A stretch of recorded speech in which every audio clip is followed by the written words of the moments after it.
I was that person, right? I was living in the city and it was always one of those dreams to live out in the country, but I didn't really get a grasp of what all of those things meant.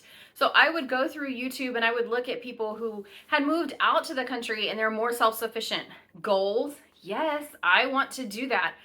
The first time when I moved out to the country, I had $0 basically. There was no money there, and I guess a little bit naive, right? That we would move out to the country and things would be better.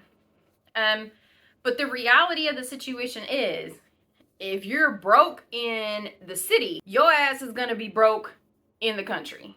There's no getting around that. I wanted chickens. We had a flock the first time I was out here. We have one now.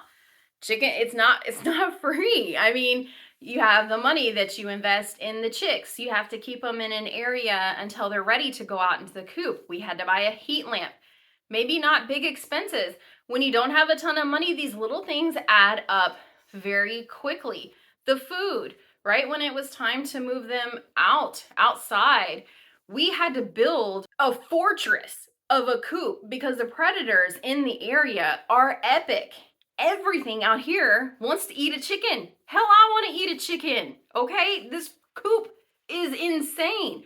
We had to make sure nothing could burrow into it, could dig into it, that it's secure from the top, that they have shade. Again, I don't want my chickens cooked in their coop because it's so dang hot here. This is all money, and we used a lot of supplies that were repurposed, but we couldn't do a complete pen coop area for our chickens with $0.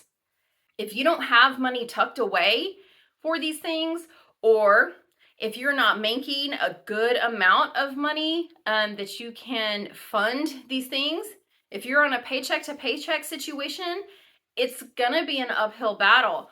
The amount of food that we buy for our chickens at this point may offset the cost of eggs because we use so many eggs and the price of eggs is super high.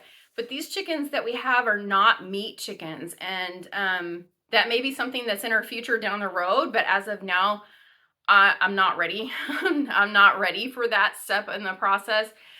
So that cost analysis, right? Like, I'm spending all this money on these birds, and are they producing enough as far as eggs to really kind of weigh out and make them a benefit to have? Y'all leave me a comment if you have something to add to that. I definitely would be interested to hear the reality of the situation if you've lived through this, or if you're thinking about it. Leave me a comment and let me know. Did this help you at all kind of get a grasp of what you would be looking at for the few things that maybe you want to do when you move out to the country?